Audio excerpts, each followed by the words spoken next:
What's up everyone, and welcome to another Hate Watchers breakdown and review for episode 6 of the Game of Thrones prequel show House of the Dragon, entitled The Princess and the Queen.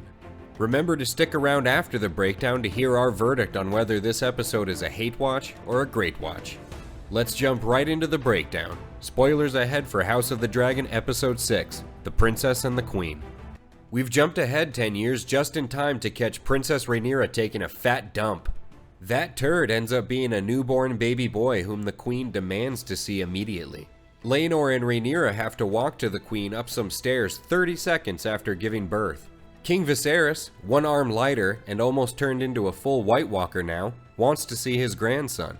They've decided to name the boy Joffrey because they wanted a fresh name free of any negative associations. Queen Alicent, following in her father's racist footsteps, makes it clear to Laenor that she knows he ain't that baby daddy. Possibly a sign of things to come, Rhaenyra leaves a trail of blood in her wake. Rhaenyra's two sons, Jacaerys and Luke Skywalker, are roasting a dragon's egg for lunch. The obvious true father of the newborn, Sir Harwin Strong, gets to hold his bastard. We move across town to the dragon pit where Jacaerys' young dragon Vermax is being trained. This goat nearby talks some mad shit and then gets torched. Queen Alicent's sons, Aegon and Aemond, are dicking around and Aemond gets pranked with a pig. Because he doesn't have a dragon of his own yet. Aemond heads down into the dark dragon pit alone and gets totally punked by a dragon like the nerd he is before being taken back to his mother. Queen Alicent makes claims to the king that Rhaenyra's children are not Laenor's, and the king starts talking about horses banging. Sir Criston Cole proves he has no love left for Rhaenyra. A spider who stings and sucks her prey dry. Spoiled cunt. Sounds like someone's jealous they're not getting sucked dry anymore. Aegon tries to shoot out some dragon fire down onto King's Landing from a window like a totally normal Targaryen. The queen interrupts him mid-stroke to tell him his life is in danger. She tells him to get dressed and he's like, okay, but I need like 5 minutes. Way over in Pentos, Daemon Targaryen and Laena Velaryon are putting on an air show with their dragons. Laena is seen riding Vhagar, the massive long-lost dragon that is almost large enough to rival Balerion the Black Dread. Huh, and now Vhagar is ridden by a black woman with dreads. Dude, did George Rest in Recovery Martin plan this all along?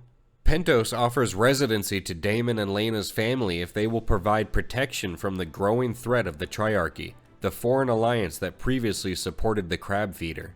Oh, and Daemon and Laena are married now and have 2 daughters with a 3rd child on the way. And if it seems like that came out of nowhere, well, it's because it did. Daemon pretends that he reads books. Daemon is fine with the offer to stay in Pentos, as he seems to enjoy it here, but Laena feels that this is beneath them. We see Queen Alicent's boys training with Princess Rhaenyra's boys, and King Biden keeps hitting Lionel Strong's fat belly. Cole takes out his sexual frustration by bullying Aegon and Aemond. He then accuses Sir Harwin of fathering Rhaenyra's kids. You are the father! And he takes a beating as a result. Hand of the King Lionel Strong tells his son Harwin that he fucked up, and Rhaenyra overhears. Gaenor Velaryon bursts in drunk and makes fun of a transgender general. Dyes his beard purple and wears women's frocks. Laena consoles one of her daughters as her dragon egg hasn't hatched after 8 years, and we learn that she has daddy issues. Laena wants to return to Westeros, and Daemon admits that he wants to also because the alcohol is stronger and it makes it easier to tolerate her bitching. Back in King's Landing, Rhaenyra and Alicent catfight during a small council meeting. Rhaenyra gives an awkward apology, then proposes a marriage between her son and eventual heir Jacaerys and Queen Alicent's daughter Helaena. So Helaena is King Viserys' child, making her Rhaenyra's half-sister, which would make her Jacaerys' aunt? God damn. Targaryen family trees must look like a 2-year-old trying to connect the dots. Oh, and Rhaenyra throws a dragon's egg into the trade offer to try and close the deal. Hearing that there may be some impending incest, King Viserys celebrates like a true Targaryen. To emphasize how serious she is about this offer, Rhaenyra starts spewing milk from her nipples.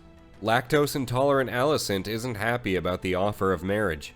Lionel Strong comes to resign his position as Hand of the King and comes real close to spilling the beans on Harwin's hidden humping of the king's daughter. But he keeps his lips sealed and the king refuses to let him resign. We learn that Larys Littlefinger has been feeding Alicent information.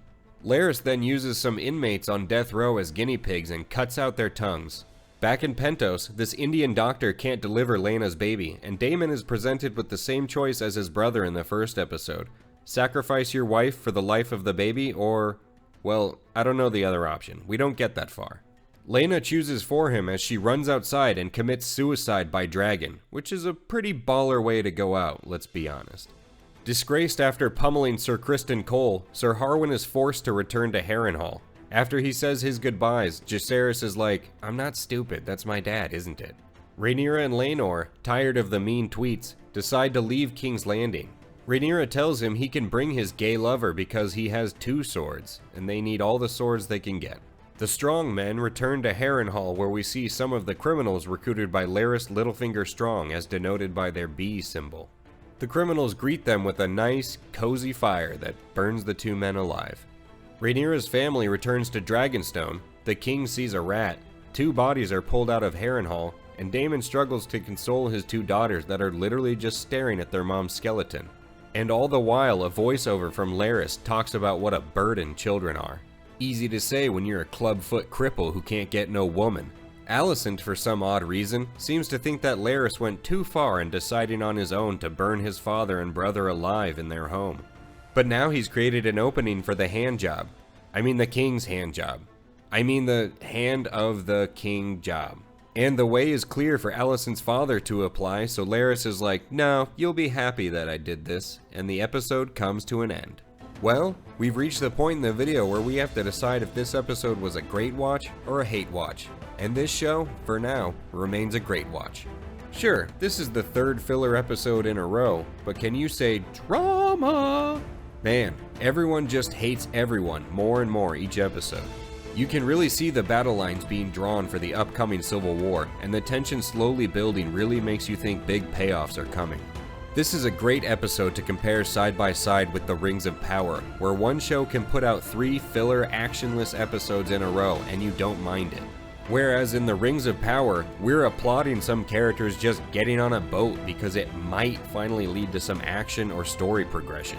Now, after this episode, I do foresee one potential problem with character bloat in House of the Dragon. Everyone's just shooting out kids left and right, and we barely heard half their names. So if you expect us to know who they are in the next couple episodes, that ain't happening. And while fans can mostly be satisfied with the character and story building that we've gotten over the last 3 episodes, we are going to need some action soon to keep this from devolving into a reality TV show drama. You've got dragons, and knights, and horses, and armies. Let's use them. The next 1 or 2 episodes should have a good amount of action if the creators want to keep the show on track. And speaking of the next episode, the preview for it is pretty hype. You can watch it for yourself, but there's one prediction I'm making now regarding who steals the dragon Vhagar. I'm saying it's Rhaenys, the queen who never was. Laena was her daughter, she's a Targaryen by birth, and she sees Vhagar as the ultimate weapon to take the throne she felt should have been hers all along. Comment on who you think steals Vhagar. And if you're one of those people who's read the book, keep the answer to yourself, nerd. That about does it. Thanks for watching today's video, and remember to subscribe to the channel for reviews of future episodes, as well as other shows we're currently reviewing like Andor and the Rings of Power. Also, don't forget to like the video and leave a comment if you enjoyed the breakdown and review. Thanks again, and we'll catch you on the next one.